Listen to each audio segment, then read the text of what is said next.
이렇게 나누신 말씀은 누가복음 1장 26절에서 56절까지 은혜를 받은 자의 평안이라는 제목으로 함께 말씀을 보도록 하겠습니다.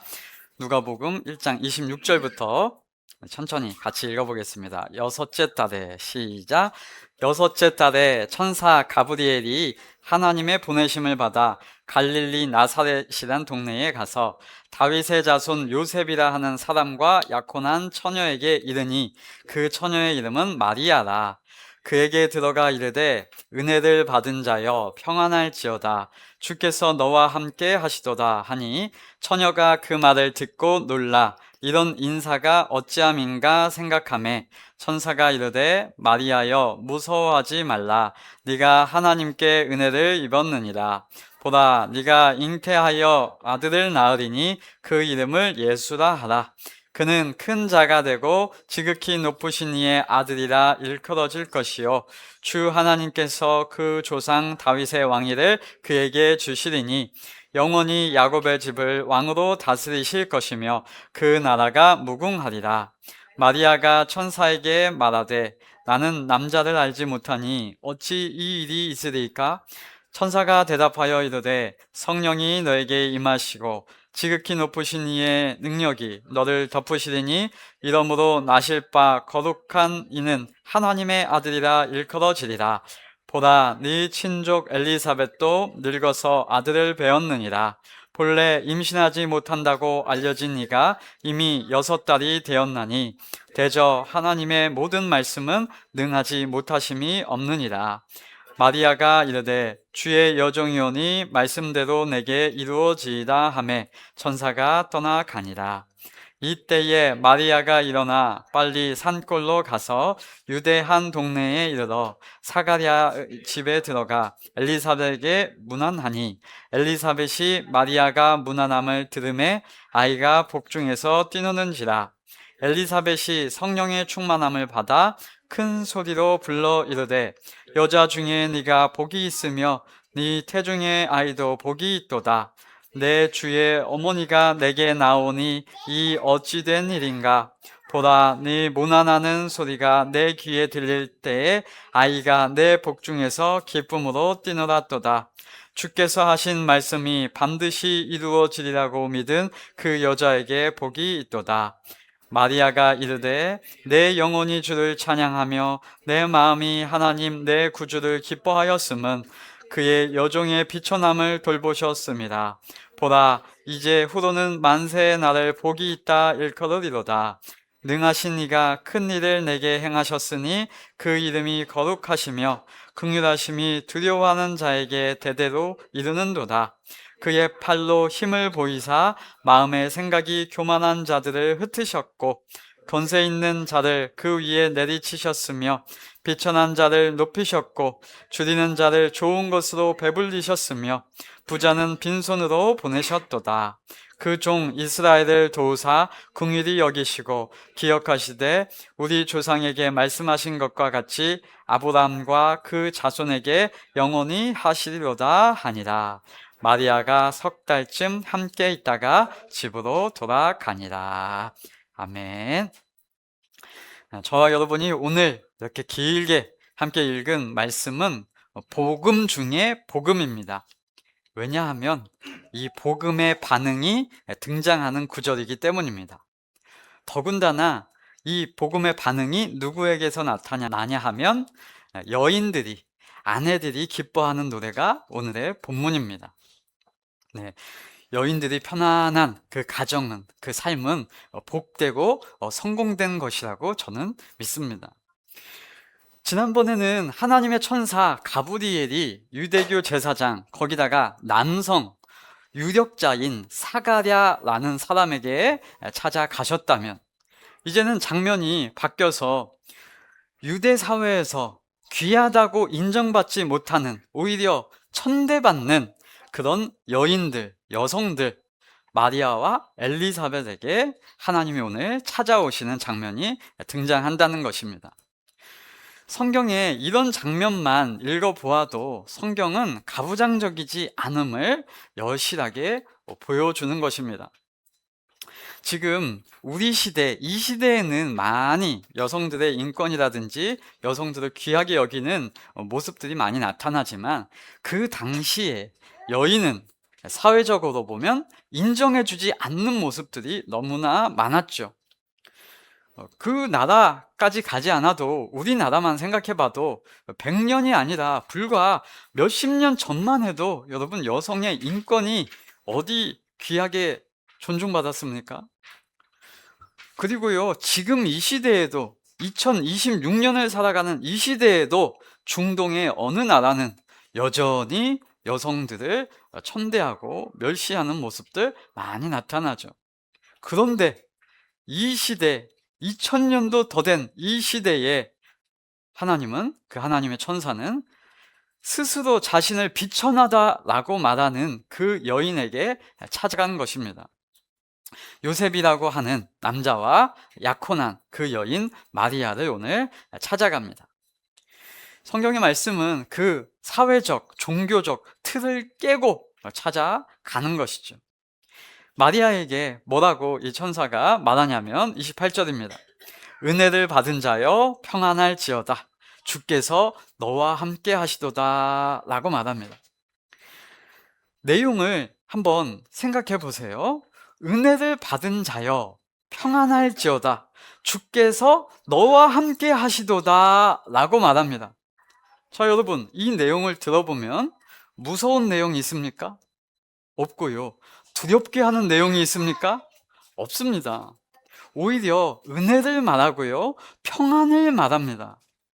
그리고 함께 한다라고 하나님의 임재를 말합니다. 그런데 반응이 이렇게 나타납니다. 29절, 처녀가 마리아죠. 그 말을 듣고 놀라 이런 인사가 어찌함인가 생각합니다. 그러니까 이 마리아는 이 말을 들었을 때 이런 개념, 이런 의미는 나에게 없다라고 생각한 것입니다. 왜요? 여러분, 오늘날 성도에게 하나님이 말씀하십니다. 은혜를 받은 자여 평안할지어다. 그러면 우리는 하나님의 마음을 알고, 아, 하나님이 나에게 임재하여 주시고 나에게 성령으로 충만케 하시는구나 하고 평안을 누릴 수 있겠죠. 그런데 이 당시는 성령이라는 개념 알지 못하고 하나님이 은혜 주신다? 그런 개념이 없다는 겁니다. 은혜의 개념이 없고 어떤 개념이에요? 이 당시 유대교가 말하는 교훈. 은혜 받을 만한 자에게 하나님이 은혜 주시는데 그런 자는 공덕을 쌓은 자, 하나님한테 잘한 자, 열심히 율법을 행한 자, 그런 자에게만 하나님이 복 주신다고 말하고 듣고 배우고 얘기했었는데 은혜를 받았다? 그리고 이런 나한테 스스로 마리아가 자신을 얘기하죠. 이런 비천한 자에게 찾아온다? 그런데 그 자가 말하는 내용이 평안하다? 이런 개념이 도무지 없는 겁니다. 이게 뭐지? 이렇게 생각이 되는 거죠. 그러니까 무서워하는 거고 뭔 말인가 모르겠는 거, 당연한 인식이죠. 그러니까 천사가 그 마리아의 반응에 대해서 이렇게 말합니다. 무서워하지 말라, 두려워하지 말라, 이렇게 말을 하는 것입니다. 여러분, 하나님이 찾아오셨습니다. 누구에게 찾아오셨어요? 사람에게. 그러니까 사람들이 대번 많은 성경 구절에서 무서워합니다. 두려워하였다라고 심지어 표현되는 구절도 있습니다. 왜 그러죠? 인간이 죄인이 되기 이전에 하나님과 자유롭게 교제했고요, 소통하였고요, 어느 때나 어느 곳에서나 하나님과 대화했었습니다. 그런데 이제 인간이 타락하여 죄인이 되었습니다. 그럼에도 불구하고 하나님은 이 죄인을 멀리하지 않으시고요, 하나님이 인간에게 또다시 찾아오셨으니 인간 입장에서는 정말 다행인 것입니다. 만약 인간이 죄인이 되었으니까 이제 너희들은 내 말도 듣지 않는 거, 더러운 거, 내 말도 듣지 않는 나쁜 놈들, 이렇게 말하면서 더 이상 상관을 안 하시더라, 더 이상 간섭을 안 하시더라, 하나님이 그들을 버리셨더라, 이런 게 정말 무서운 일이죠. 이런 상황이 펼쳐지면 정말 무서운 거고 그게 공포입니다. 그럼 인간에게는 더 이상 구원의 대책이 없는 거고요. 살아갈 근거, 살아갈 생명의 근원이 상실된 것이니까 인간은 사실 그걸 두려워해야 되는데, 그런데 인간에게 하나님이 먼저 찾아와 주시는 것, 그것을 무서워하더라라는 것입니다.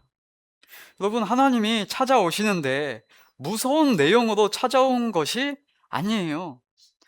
어떤 영화나 드라마에 보면 어떤 영적인 현상이 나타나는데 뭔가 천사가 나타났다라고 하면서도 굉장히 무섭게 묘사를 하죠. 공포영화처럼 너는 언제 죽을 것이다, 나는 천사 누구다 라고 하면서 기괴하고 무섭게 표현을 하는데, 여러분, 오늘 장면이 전혀 그런 모습, 그런 무서운 모습이 아니고요.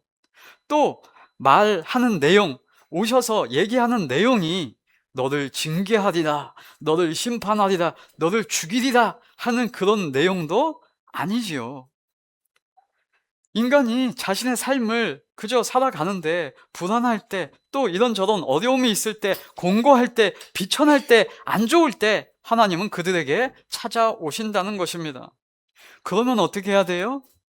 정말로 반가워해야죠. 어서 오시라고 해야죠. 하나님 없어가지고 내가 얼마나 갈급했는데 어이구 오셨어요 하고 기뻐해야 합니다. 그런데 문제는 인간들이 이 하나님과의 관계가 단절되어서 하나님에 대해서 죽었고 하나님을 잘 알지 못하더라라는 것입니다. 그러니까 모르는 대상이 찾아오니까 어때요?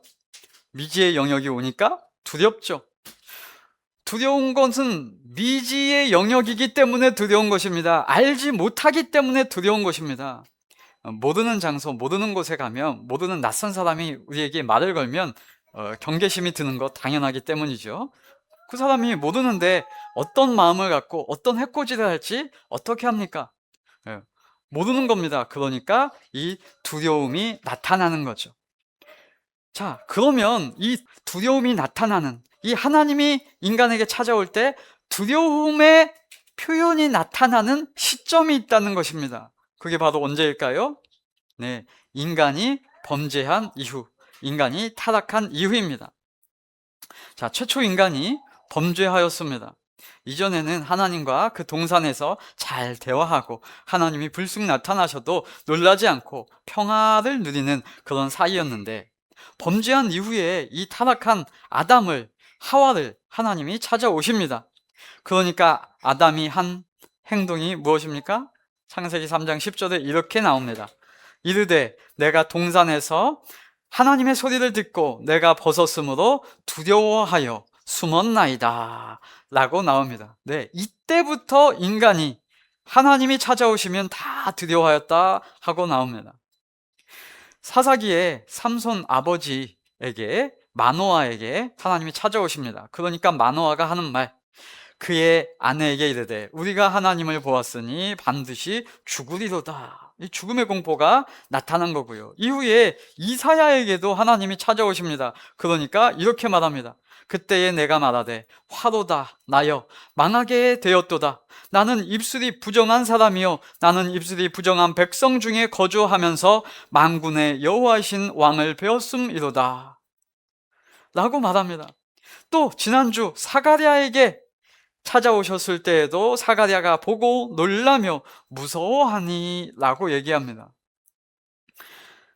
왜 이들이 놀라고 두려워하고 화나고 생각했을까요? 하나님이 사람들에게 해를 끼친 적이 없고 하나님 때문에 인간들이 곤란한 것을 당한 적이 없습니다. 그런데 하나같이 하나님이 찾아가시면 두려워하더라, 놀라더라, 무서워하더라 라는 것입니다. 왜 그렇다고요? 이것이 죄가 만들어낸 왜곡된 신에 대한 인식입니다. 그래서 하나님이 제일 먼저 인간을 찾아가서 하시는 말씀, 매번 이렇게 말씀하십니다. 두려워하지 말라입니다. 하나님이 두렵게 하지 않고요. 하나님은 인간을 지으신 분이기 때문에 도우시는 분이고요. 책임지려고 찾아가시는 거고요. 사랑하는 마음으로 은혜 주려고 좋은 소식을 기쁘게 하려고 그들에게 찾아가는 분이십니다. 그런데 인간이 두려워하는 이유는 죄가 만들어낸 왜곡된 신에 대한 개념 때문이고 하나님을 알지 못하기에 발생하는 미지의 두려움이라는 것입니다. 이것이 참으로 안타까운 사실, 민망한 사실이라는 것입니다. 여러분, 잘 한번 생각해 보세요. 사람이 죄를 지었다고 하더라도 하나님을 두려워하고 하나님을 무서워할 이유가 없어야 합니다. 왜요? 그렇게 해서 하나님을 무서워하고 하나님을 멀리하고 두려워하고 멀어지면 더 심각해지는 것이기 때문입니다. 그것을 누가 원해요? 사탄이 원합니다. 사탄이. 그 죄가 사탄이 바라는 결과가 그렇게 나타나는 거예요. 여러분, 우리에게 잘 생각해 보아야 합니다. 우리가 뭔가 잘못한 게 있어요? 죄를 지었어요? 우리가 뭔가 하나님 앞에 온전치 못한 행동을 했어요? 그러면 하나님을 두려워할 것이 아니라 죄로부터 오는 결과, 하나님과의 관계 단절을 두려워해야 합니다.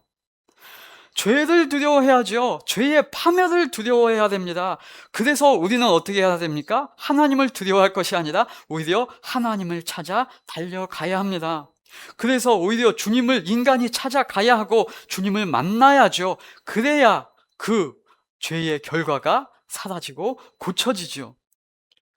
이것을 이렇게 비유하면 딱 맞습니다. 우리 인간에게 병이 들었어요. 인간의 잘못으로 인하여 병이 왔습니다. 그러면 그 병을 사람들이 키우는 경우가 있는데 그것이 바로 의사를 무서워하는 것입니다.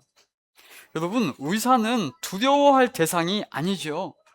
의사는 도움을 주려고 오는 겁니다. 의사가 칼을 들고 있다고 하더라도 그것은 우리를 찔러 죽이려고 하는 것이 아니라 우리를 도와주려고 하는 것입니다. 그런데 의사 보기를 두려워하면 병이 원하는 행동이 계속되는 것입니다.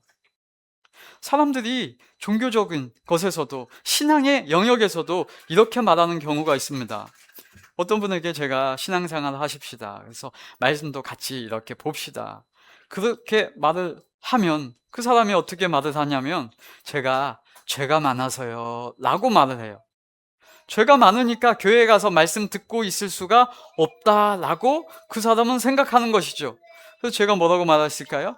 맞아요. 그러니까 교회에 가야 합니다. 그러니까 하나님께 나아가야 합니다. 그러니까 말씀을 들어야 합니다 라고 말하죠. 그런데 왜곡된 신앙인식은 계속 그걸 악순환으로 들리기 위해서 신에 대한 인식, 교회에 대한 인식, 사회 속에서도 하나님에 대한 인식을 그렇게 속이는 것입니다. 여러분, 실상은 하나님을 두려워할 것이 아니라 뭘 두려워하셔야 한다고요? 죄가 주는 죄의 결과, 그 죄를 두려워하시기 바랍니다. 죄가 주는 파멸이 얼마나 심각하고요. 죄가 주는 그 결과가 얼마나 악독합니까? 그러니까 우리는 죄의 결과, 그 심각성을 깨닫고 이렇게 살다간 안 되겠구나. 속히 주께로 돌아가고 속히 돌이키고 속히 하나님과의 관계를 살피고 속히 하나님께 담대히 기쁨으로 속히 나아가야 하는 줄로 믿으시기 바랍니다. 그래야 바르게 분별하는 거죠. 그래야 하나님을 바르게 아는 것입니다. 하나님은 인간을 정죄하고 심판하고 죽이는 분이 아니에요. 죄를 지었더라도 그 죄를 감싸 안고 본인이 죽어주시는 분이시라니까요. 도움으로 치유로 살리시러 오시는 분이 우리 주님이십니다. 요한복음 3장 17절, 우리는 3장 16절만 기억하는데 3장 17절, 하나님이 그 아들을 세상에 보내신 것은 세상을 심판하려 하심이 아니요 그로 말미암아 세상이 구원을 받게 하려 하심이라 입니다. 오늘 본문에서도 이 천사는 마리아에게 기뻐하고 즐거워하라, 은혜를 받은 자여 이러는데 늘 사람들은 이 하나님의 말씀과 별개로 사람들이 무서워하고 두려워하고 피하고 놀라더라 라는 것입니다. 하나님을 무서워하고 두려워하고 피하지 않는 은혜가 저와 여러분에 있기를 축복합니다. 죄인은 정말 하나님을 배우기가 어렵구나. 성경에 나온 이렇게 많은 사람들이 하나님을 잘 몰랐구나. 그래서 주님이 오셔야만 하는구나. 이 지독한 죄인의 인식, 사탄이 놓아준 죄적 인식, 그래서 하나님을 멀리 떠나게 하는 그 인식 때문에 주님 오셔야만 하는구나, 이것을 생각하면 딱 맞습니다.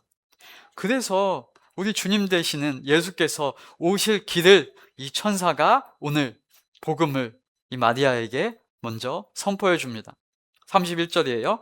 보라, 네가 잉태해서 아들을 낳으리니 그 이름을 예수라 하라. 그가 큰 자가 되고 지극히 높으신 이의 아들이라 일컬어질 것이요 주 하나님께서 그 조상 다윗의 왕위를 그에게 주리니 영원히 야곱의 집을 왕으로 다스리실 것이며 그의 나라가 무궁하리라 라고 말합니다. 여러분, 천사가 와가지고 이런 소식을 이렇게 말하면 어떻게 하면 된다고 우리 배웠습니까? 지난주에? 네, 한마디 하면 되죠? 네, 감사합니다. 네, 지난주 말씀을 들어보신 분은 알 겁니다. 네, 주님, 감사합니다. 땡큐. 네, 그렇게 해주세요. 라고 하면 됩니다. 왜요? 하나님의 뜻은 언제나 나에게 좋은 것이기 때문입니다. 네, 고맙습니다. 그렇게 된다고 하시니 감사합니다. 최고네요. 지금 마리아는 부담될 것이 없고요. 마리아에게 그렇게 하라고 명령하는 내용이 없습니다. 어떻게 할 거라고 얘기합니까? 하나님이 그렇게 하시겠다고 선언한 것입니다. 마리아는요, 그저 결혼할 거고요. 어차피 아이 낳을 건데, 아니 웬걸? 내가 낳는 아이가 큰 자가 되고요. 그 하나님의 아들이라 일컬음을 받고요. 다윗의 왕위를 주겠다고 하고요. 그 나라가 무궁하겠대요. 와, 이거 왕의 엄마가 되네. 이거 대단한 거 아닙니까? 좋은 거 아니에요? 이것을 사람, 네가 해내라 라고 말하는 것도 아니고요. 하나님이 하셔서 이루겠다고 말씀하십니다. 그러면 뭐라고 해야 돼요? 네, 주님, 그렇게 하셔요. 이거 적어놔도 되죠? 저 오늘 일기 써놔도 되죠? 혹 도장 가져오셨어요? 여기다 한번 찍어주세요. 사인해주세요. 취소는 없습니다. 하나님을 바르게 깊이 잘 알고 있으면 얼마든지 이렇게 말할 텐데, 마리아는 그 당시 주류 종교가 뭐였어요? 유대교. 그들의 인식, 사고방식, 마리아 또한 무엇입니까? 죄적 인식, 죄적 사고방식으로 대답을 하는 것입니다. 당연하죠. 34절, 마리아가 천사에게 말하되 나는 남자를 알지 못하니 어찌 이 일이 있으리까? 입니다. 지금 마리아는 어떻게 들은 거예요? 내가 해야 될 줄로 생각을 한 겁니다. 내가 남자와 결혼해서 관계를 갖고 아이를 낳아야 줘야 되는구나. 어떤 그 명령을 따라야 하는구나. 이렇게 생각을 한 겁니다. 네, 마리아는 이런 말을 할 수 있는 거 충분히 이해가 되지요. 인간의 상식에서도 벗어나는 말을 하는 겁니다. 이건 과학적으로도 안 돼요, 천사님. 그거죠. 앞서 사가랴에게도 천사가 말했죠. 아이가 있을 것이다. 그러니까 대뜸 하는 반응? 내가 어떻게 해요? 아니, 네가 하는 게 아니라 아들을 주리라. 그래도 내가 어떻게 아들을 만들어내요? 네. 인간에게는 신이 일해준다라고 하는 방식이 없는 겁니다. 늘 내가 해야 됐었고, 내가 공덕을 베풀어야 됐고, 내가 어떤 일을 행해야 신이 반응하고 응답한다라는 이 유대교적 사고방식이 가득 차 있었기 때문이죠. 그러니까 반응, 사가랴도 저와 아내가 나이가 많고 늙었다 그러고요.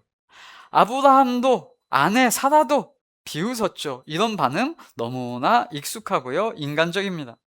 납득이 안 되고 이해가 안 되면 그렇게 말하는 겁니다. 그래도 됩니다. 그러니까 천사가 어떻게 합니까? 야, 너는 이것도 못하냐? 믿지도 못하냐? 믿지도 못하는데 내가 너한테 어떻게 복을 주냐? 이렇게 세상적으로 말하는 것이 아니다. 설명을 해주죠. 말을 해주죠.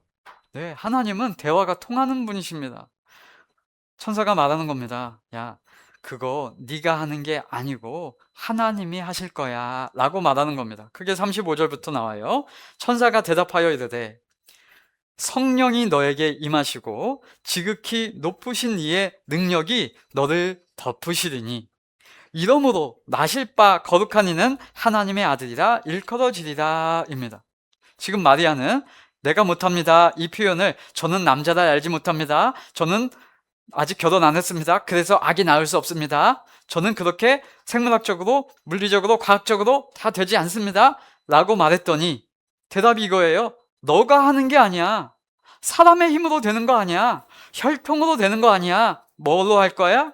성령이 임하실 거야. 하나님의 능력으로 될 거야. 네, 이 표현이 이거죠. 그래서 그 아이는 하나님의 아들이라고 할 거야 라고 친절하게 설명을 해주는 겁니다. 그러면서 이제 그 주장, 이 천사의 말에 합당한 예를, 사례를 들어주죠. 36절에 그겁니다. 보라, 너의 친족 엘리사벳도 늙어서 아들을 배었느니라.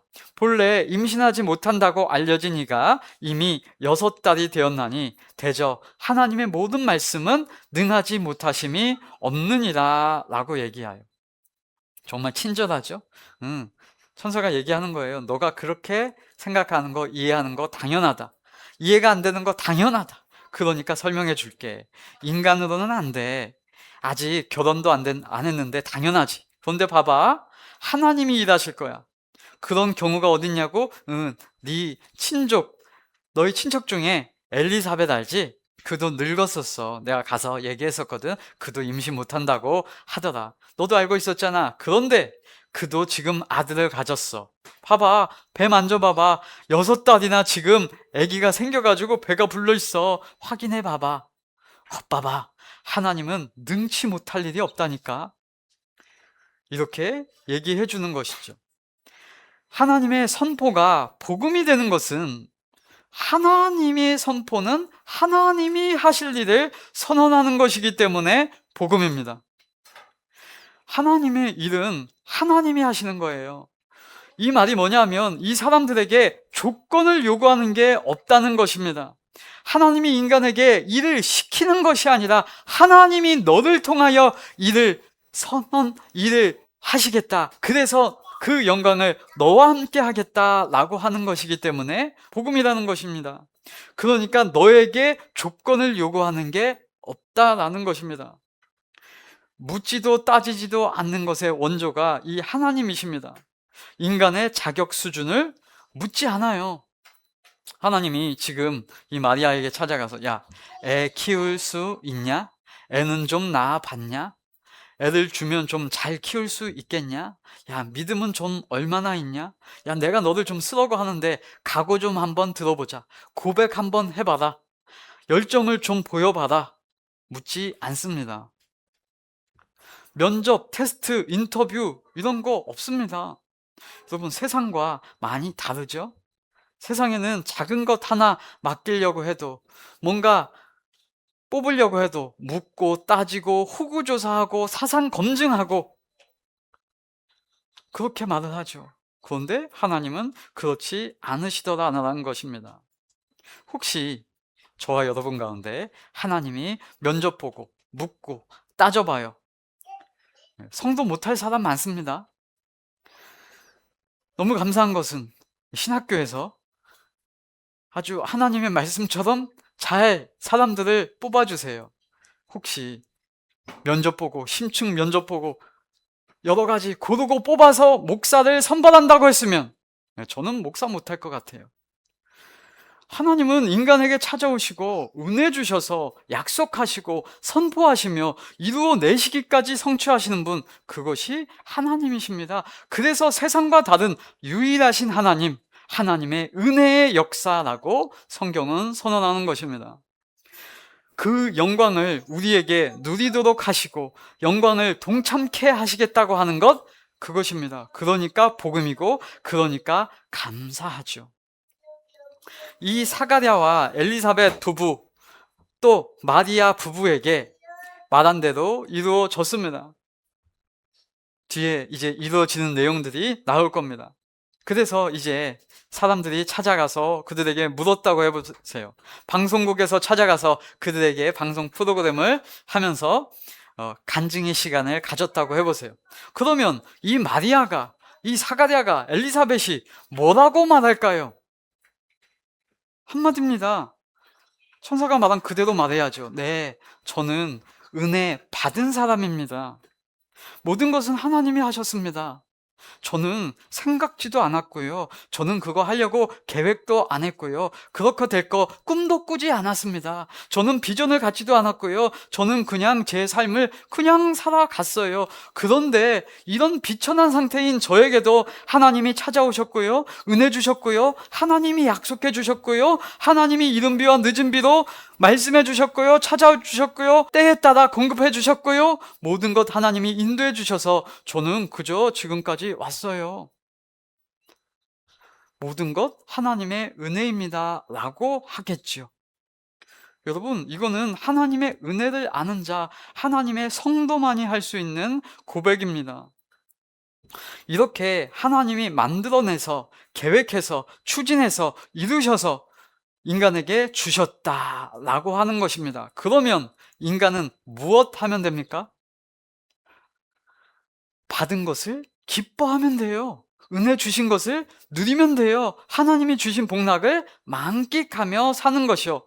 그 하나님의 말씀을 기뻐하고 신나하고 기대하고 즐거워하고 행복해해야 하는 것, 그것입니다. 그게 오늘 이 본문의 마지막에 나오는 엘리사벳과 마리아의 기쁨의 표현입니다. 하나님이 일하신다. 그 은혜를 인간에게 주셨다. 그에 대한 반응이 이제 나타나는 거죠. 마리아가 사가랴의 집, 그 엘리사벳의 집에 이제 찾아갑니다. 요한이 엄마 아빠에게 찾아가는 거죠.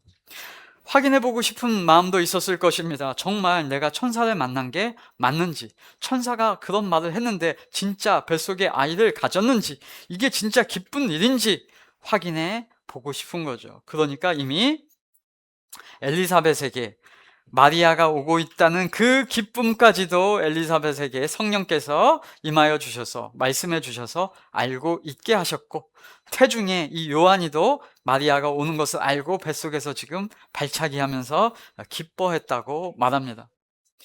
그래서 이제 대화를 하는 거죠. 엘리사벳이 성령의 충만함 가운데 이런 고백을 할 수 있게 되었습니다. 마리아의 삶을 뭐라고 축복합니까?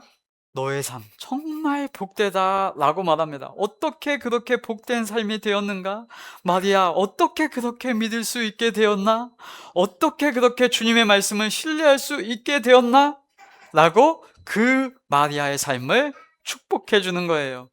이 말이 지금 네가 어떻게 그렇게 믿었어? 이렇게 질문하는 게 아니라 마리아에게 확신과 감격으로 선언해 주는 거예요. 너 정말 복 받았다 라고요. 이게 지금 엘리사벳이 자기가 하는 말이 아니라 성령의 충만함으로 하나님이 이 말할 수 있게 마리아에게 확신을 줄 수 있게 이 엘리사벳의 말을 표현으로 쓰셨다는 것입니다. 그러니까 이제 마리아가 그런 말들 듣고 기뻐하면서 하는 마리아의 찬송가, 마리아의 노래가 나옵니다. 제가 이 마리아의 노래의 기쁨을 세 번역으로 한번 읽어 드릴게요. 46절부터. 그리하여 마리아가 말하였다.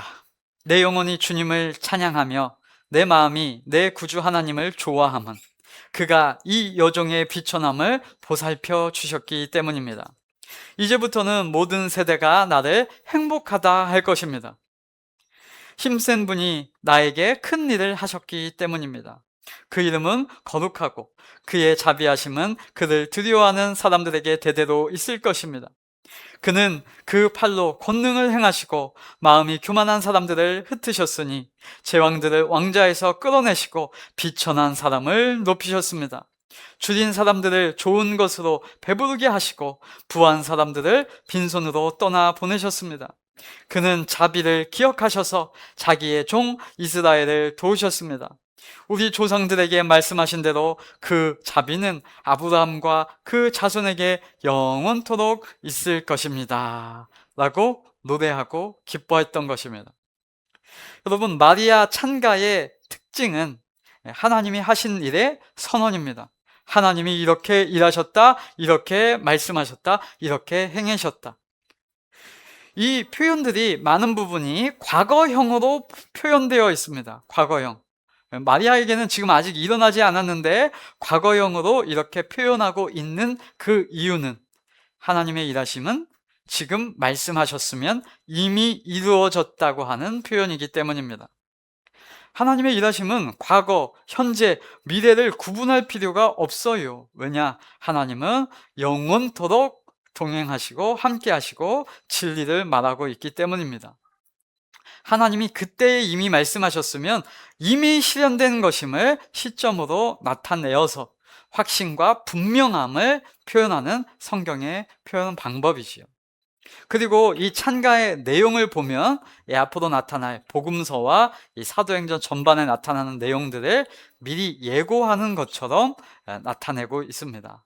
압박받고 가난하고 비천한 사람들을 위한 이 사회적 메시지, 또 예수님이 품으시고 사람들이 천대한한 그들까지도 도우시는 하나님의 일하심을 마리아의 찬가를 통해서 말하고요, 회복을, 승리를 선언하는 노래가 이렇게 기록되어 있습니다.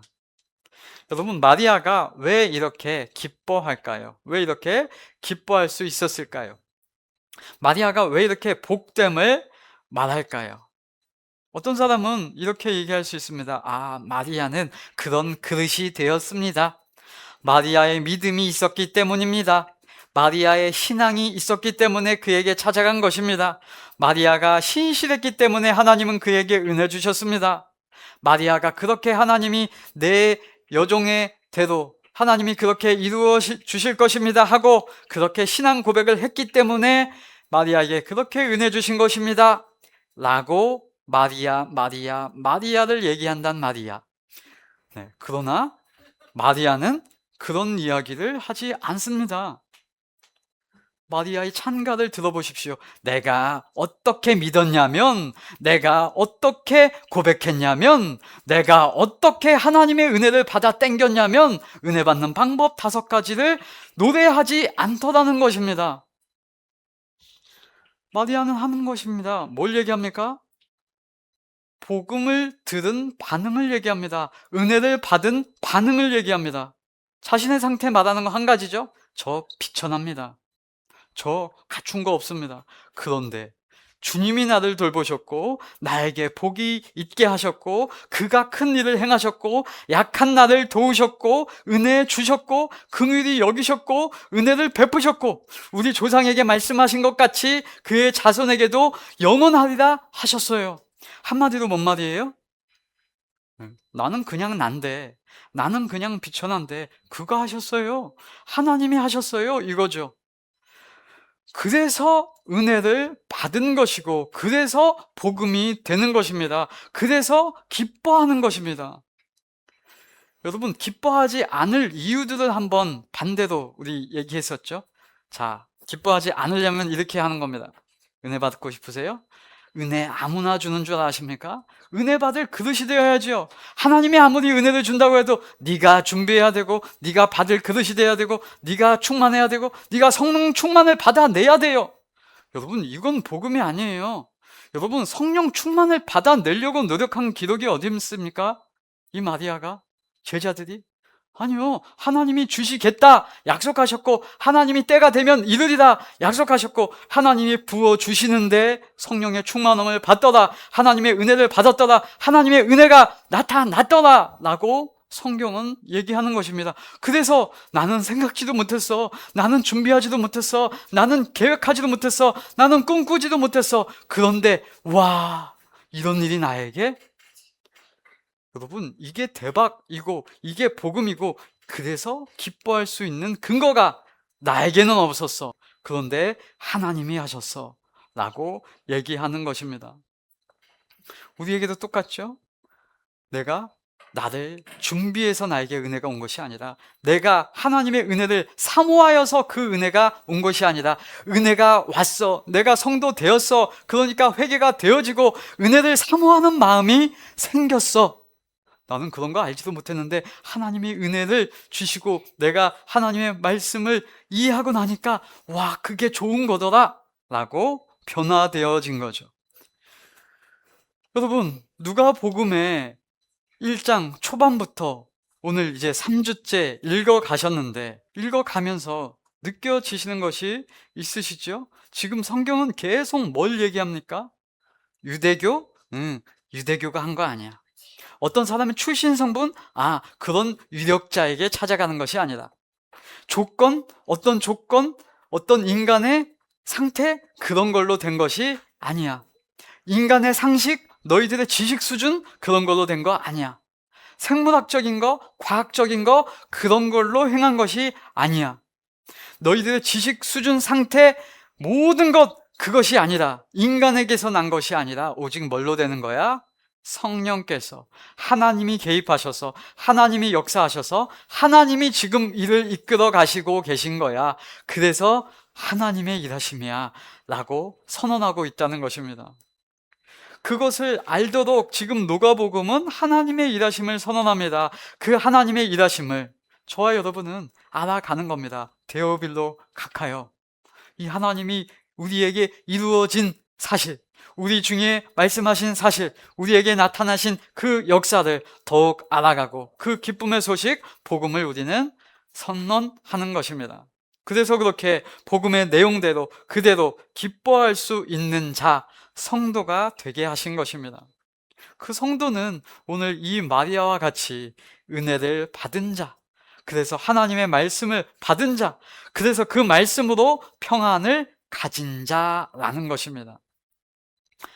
그 하나님을 아시는 거죠. 하나님의 선하심을 아시고 하나님의 말씀이 우리에게 선하게 나타남을 바르게 이해하셔서 어느 때에 어떤 말씀을 하시든지 놀라지 마시고 두려워하지 마시고 하나님이 말씀하시는 바 그대로 나의 삶에 우리에게 이루어지기를 바라는 마음으로 모든 성경 말씀이 우리에게 이루어지기를 바라며 그 평안을 누리며 그 기쁨으로 살아가시기를 예수 그리스도 이름으로 축원합니다.